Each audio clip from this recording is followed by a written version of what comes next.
Hello, good afternoon, everyone. I am Courtney Myers. I am with MCB6670 with the University of Florida in the summer semester of 2024. I will be presenting a study entitled Rifaximin mediated gut microbiota regulation modulates the function of microglia and protects against CUMS induced depression-like behaviors in the adolescent rat. The study was published in November of 2021. In an attempt to provide a bottom line up front and a little background into the paper before we dive in, I will present you with some information that we know going into the study. So the CDC estimates that stress accounts for 75% of all doctor visits in the United States, and this involves complaints such as headache, pain, cardiovascular concerns, GI issues, and sleep disturbances, among other symptoms. The relationship of stress and illness is most prevalent with neuroses such as depression and anxiety, which has skyrocketed with advances in not only diagnostic ability, but technological and societal traumas, such as the pandemic we just experienced. Antidepressants are one of the primary treatments for depression and are among some of the most frequently prescribed medications in the United States. Regulating the gut microbiome is thought to have an antidepressant effect due to the gut-brain axis and our growing understanding of this bidirectional pathway. Evidence shows that the microbiota gut-brain axis plays a role in overall health and disease, including neuropsychiatric disorders like depression. Thanks to metagenomics, we now know that patients with severe depressive disorders have signature microbiome constituents that are consistent with relative abundance of Bacteroidetes and Firmicutes, as seen with healthy individuals. In depressed patients, the richness and diversity of intestinal microorganisms is decreased significantly, specifically with an imbalance showing by way of increased Bacteroidetes, proteobacteria, and actinobacteria, and decreased Firmicutes. This leads researchers to the theory that changes in the gut microbiome and metabolites play an important role in emotion regulation.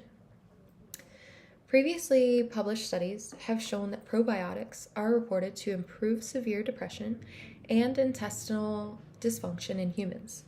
The authors mentioned that they proposed a close relationship between the gut microbiome and pathogenesis of depression and an understanding of the physiological mechanism underlying these relationships will help in exploring new options for clinical treatment.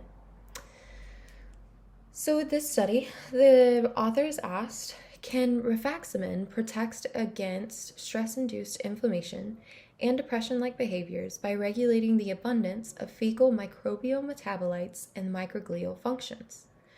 Using a historical mouse model of chronic unpredictable mild stress to stimulate daily stressors humans undergo, they explore the protective effect of rifaximin on depression-like behavior via alteration of the gut microbiome and analyze the possible mechanisms.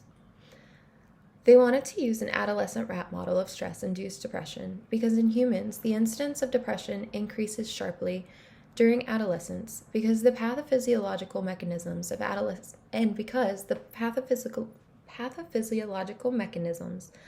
adolescent depression have not been fully described.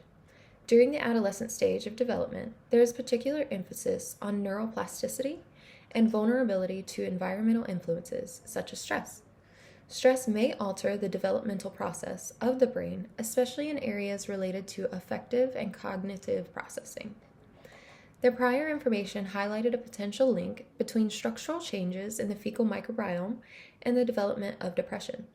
The role of microglia and the neuroinflammatory response in the development of depression lends a hand to this study as well, since the microglia can be transformed into an amoeboid state and secrete inflammatory mediators and cytotoxic molecules, which further disrupt neurodevelopment structural components. Conversely, when well protected, the microglia can transform into a ramified state and play a neuroprotective role by secreting anti-inflammatory factors such as interleukin-10. The regulation of gut-brain axis and microglial function as a new strategy for treatment of depression was a driver for this work.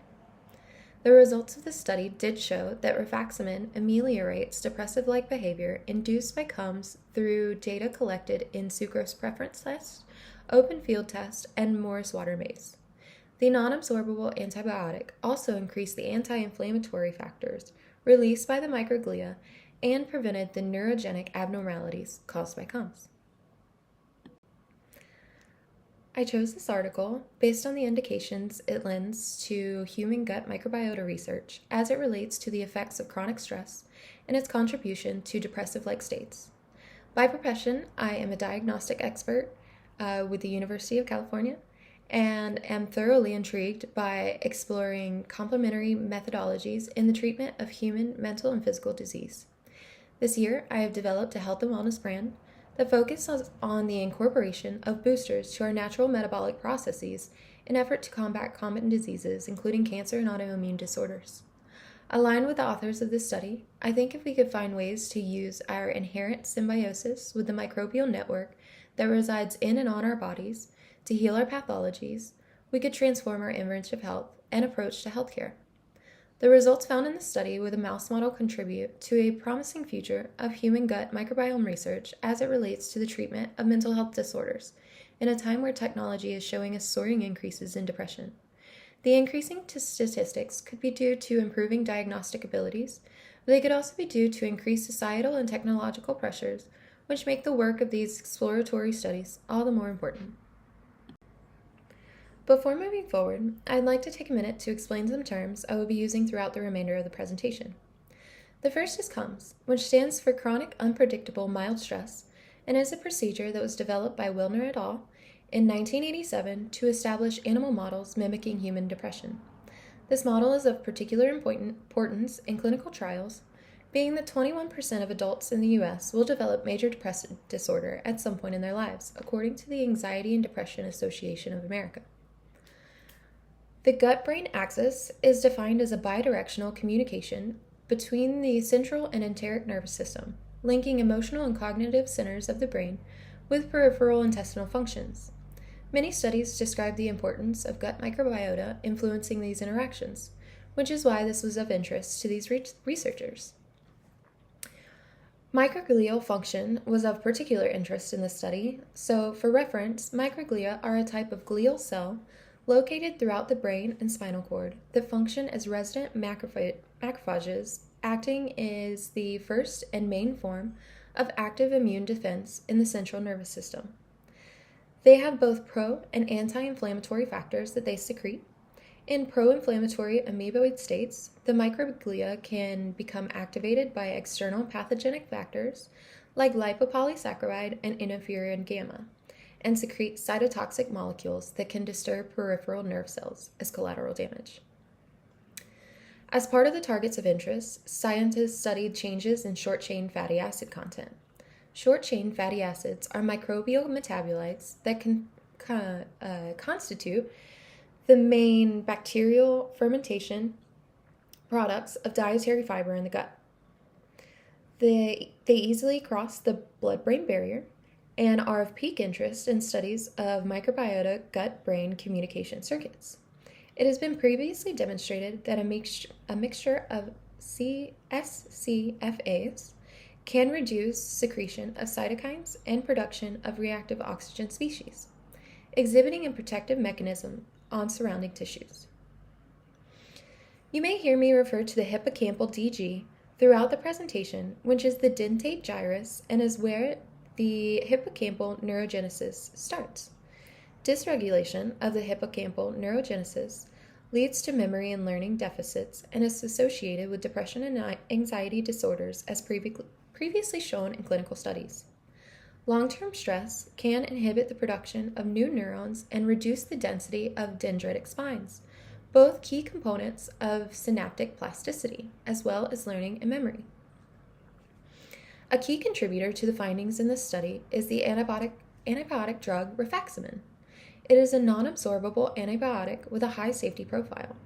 It has been shown to inhibit bacterial overgrowth in the small intestine and anti-inflammatory effects in the colon, like reduced virulence and translocation, as well as a prebiotic ability to promote growth of beneficial bacteria in a manner that contributes to active regulation of the gut microbiome.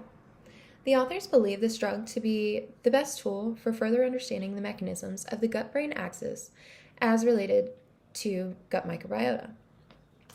And finally, neuroplasticity was a key finding in this article and refers to a series of processes that can occur in the central nervous system as a response to stimuli. It is the brain's ability to reshape its structure and rewire connections by strengthening or weakening the synaptic transmission. As it relates to this study, depression can hinder the neuroplasticity of the brain, resulting in inhibition of new synaptic transmissions. More on this later. The authors hypothesized that rifaximin has a microbial-dependent antidepressant effect that involves the regulation of microglial function and neurogenesis and investigated this theory in an adolescent rat model.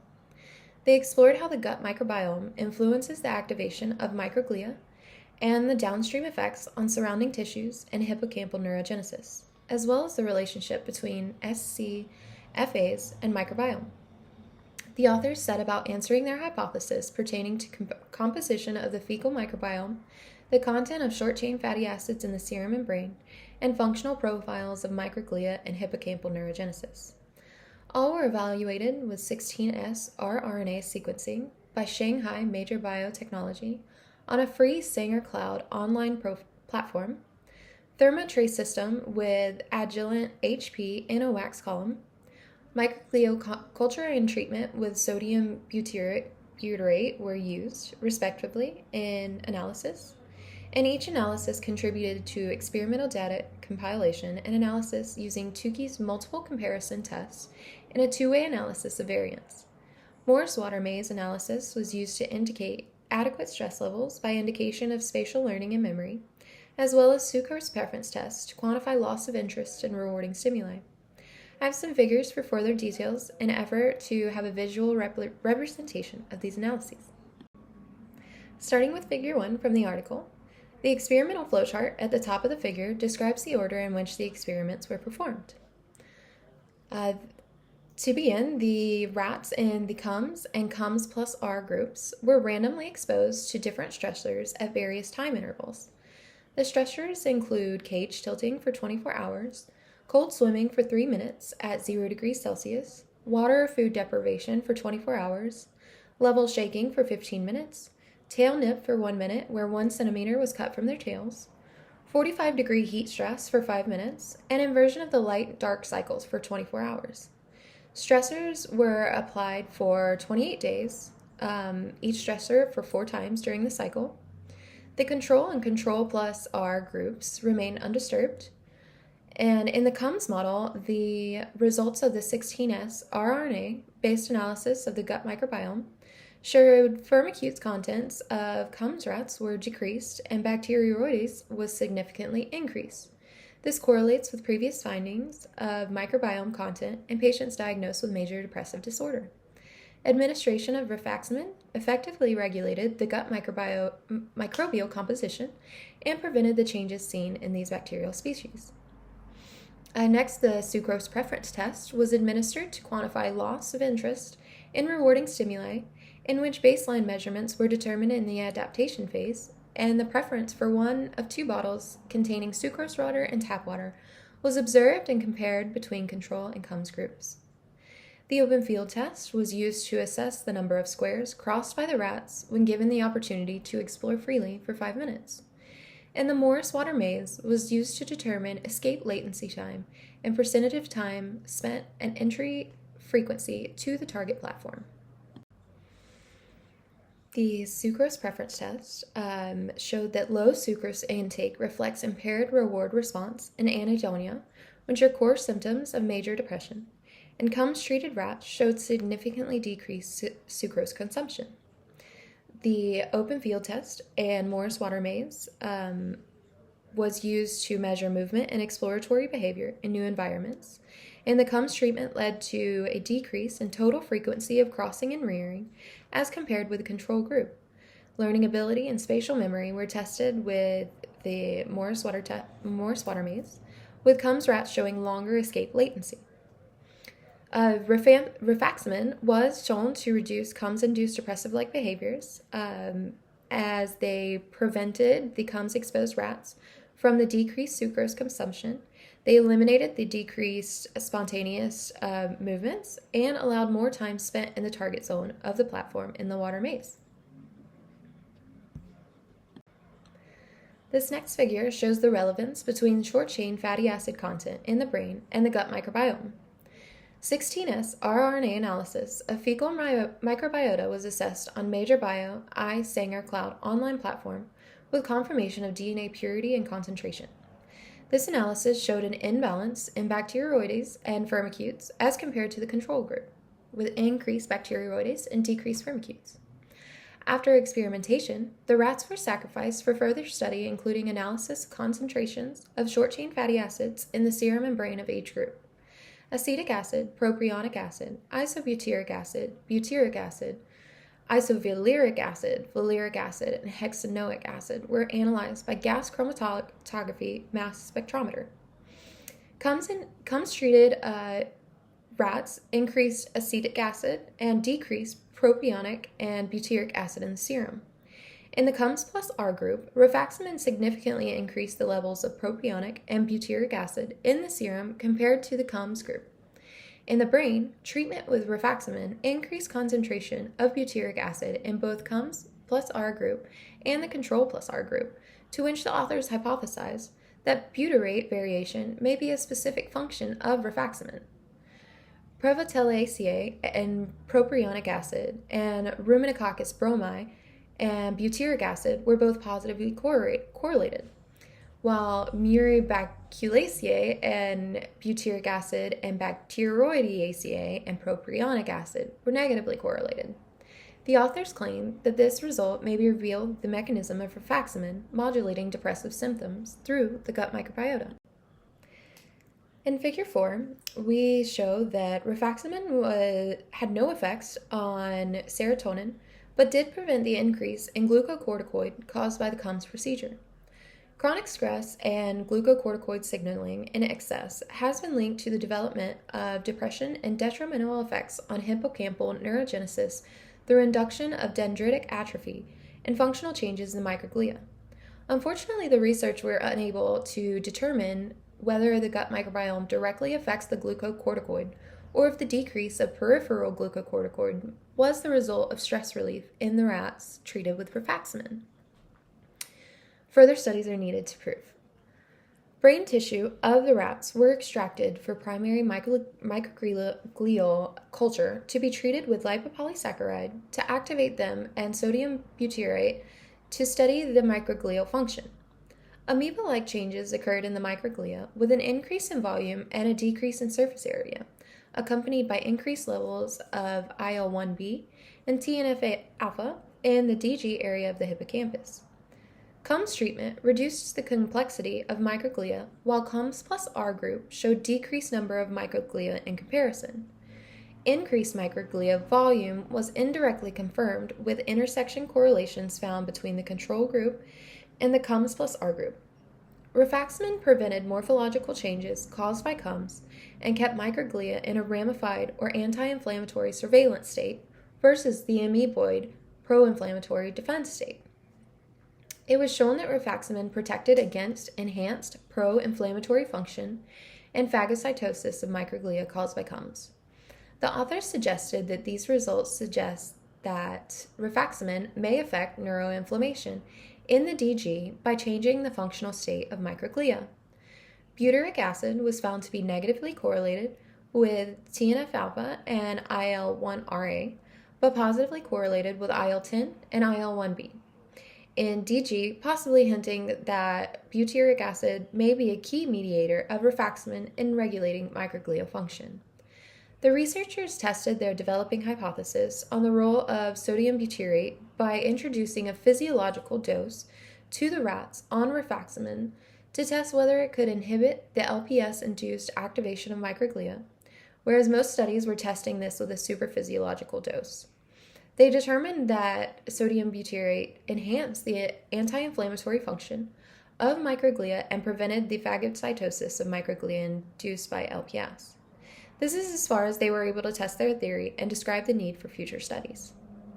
Inflammatory markers and cytokines were assessed via enzyme-linked immunosorbent assays, and it was shown that rifaximin treatment prevented the CUMS-induced increase of tissue necrosis factor alpha and interleukin-1b, and increased interleukin-10 and interleukin-1Ra in the DG, which confirms involvement of microglia in CUMS-mediated inflammatory activation and suggests that rifaximin regulates the inflammatory function of microglia.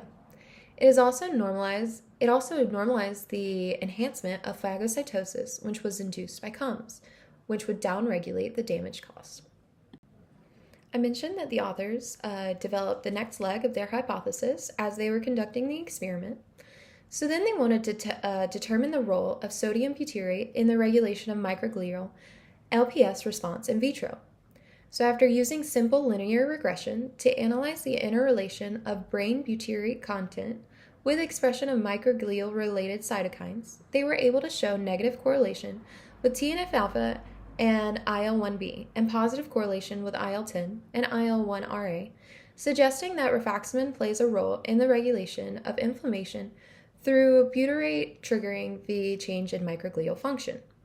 To test in vitro, they used ELISA and GCMS, and it was found that sodium butyrate suppressed the LPS-induced increase in both inflammatory cytokines and significantly elevated the concentration of IL-10 and IL-1Ra. The anti-inflammatory function of microglia was enhanced in a dose-dependent manner. Flow cytometry was then performed to study the phagocytosis of the microglia, where increased median fluorescence intensity of CD68 was observed in the LPS group, but decreased in the group treated with sodium butyrate, suggesting that sodium butyrate alleviates the strong phagocytosis response of microglia as induced by LPS. So far in the experiment, we've learned that CUMS can lead to changes in microglial morphology and secretion of inflammatory cytokines, which leads to the dysfunction of hippocampal neurogenesis that creates cognitive impairment and depressive-like behavior. The use of a non-absorbable antibiotic, rifaximin, can prevent the depressive-like behavior and cognitive impairment, potentially through its ability to regulate inflammatory function of microglia by butyrate, which is a metabolite of gut microbiota, and protect against neurodevelopmental defects. The motivator for this study and future studies building upon it are the gut microbiota and their SCFA metabolites and their roles in chronic stress disorder, which affects nearly half of all Americans. The most important figure in the paper shows data that represents the effects of rifaximin on neurogenesis and synaptic plasticity in the hippocampal DG of CUMS rats. Neuroplasticity is a mechanism of neuronal adaptation and is disrupted in depression. Depression is correlated with neuronal atrophy in the cortical and limbic brain regions that control mood and emotion. The structural changes in neuroplasticity caused by depression relate to symptom severity, negative emotion rumination, and fear learning. The reason this figure is so important is because it describes the extent of atrophic changes caused by the CUMS model and the slowed progression resulting from the rifaximin treatment. This data was generated via immunofluorescence, quantifying the length and number of immature neurons. The width of the granular cell layer and the distance between the center of the cell and the subgranular zones were used to show the correlation of immaturity. The migration index of immature neurons shows statistical dysregulation. An outcome of hippocampal neurogenesis is the production of mature dentate granule neurons that migrate and integrate functionally into granule cell layer of DG. Migration defects alter the integration of immature neurons, and significant decreases in the length and number of neurons in CUMS rats compared with the control group indicate depressive-like states contribute to the impairment of neural differentiation. Rifaximin prevented the negative effects of CUMS on neurogenesis. The data show that dysregulated gut microbiota likely contributes to the reduction of neuroplasticity in the presence of chronic stress. The mouse model can be applied to human gut microbiota analysis in the future and how it relates to development of depression as societal pressures lead to more and more stress factors being introduced daily. As I mentioned before, I've developed a wellness brand dedicated to the functional study of inherent mechanisms to aid in disease reversal. While I do not endorse the long-term use of antibiotics in most situations, I did find the underlying mechanisms of slowing disease progression that were discovered in the study to be fascinating and relevant for further investigation. Lee et al. Established that regulation of microglial downstream effects caused by gut microbiota dysregulation and how it can be ameliorated by a high safety profile antibiotic. I'd love to see an industrialized drug system that upregulated the fermentative properties of the gut microbiome in a way that allowed more butyrate to circulate and protect the brain from damage caused by the inflammatory effects of disorders like depression. Using biotherapeutic agents to downregulate the activation of microglia and prevent self-mediated harm is a possibility for future study. I'm not sure how we overcome the ethics of transferring this research to a human model, but I will hold on to hope and continue to educate my clients on the importance of using your microbiome to your advantage. One of my favorite approaches in my initial health consultations is to assess the significance of false anxiety caused by nutritional habits. Dr. Ella Vora describes the cascade of molecular effects that are caused by food sensitivities and incorporating the wrong kinds of foods into your diet. In my company, we focus on intuitive healing because in healthcare is not a one-size-fits-all style. I always remind clients that intuitive healing starts with a gut feeling because the gut-brain axis is one of the most powerful communication systems within the body and can be correlated to many seemingly unrelated disorders. Harnessing this knowledge and ability to modulate harmful responses in the body can transform how we approach treatments, especially to mental health disorders. And I'm hopeful for a future of biotherapy agents to alleviate the suffering so many Americans are experiencing. I'm happy to answer any questions you may have about this study and leave you with a few of my own for further consideration. What principles can we use from this study to build future studies that allow more insight into the treatment of human depression? What were short-chain fatty acids found to be an important metabolite in regulating mood disorders? And what correlations can we use for future study? What limitations do we see in the mouse model as described? And in this study, the researchers focused on microglial-induced inflammation and the molecular cascade of events that cause damage in the brain, leading to depression symptoms. How can we use this information to intuitively prevent this progression? And why did the authors choose to focus on neuroplasticity and the hippocampal dentate gyrus? I look forward to answering and asking more questions. Thank you. And finally, a list of references used to help investigate this topic further. Thank you for tuning in.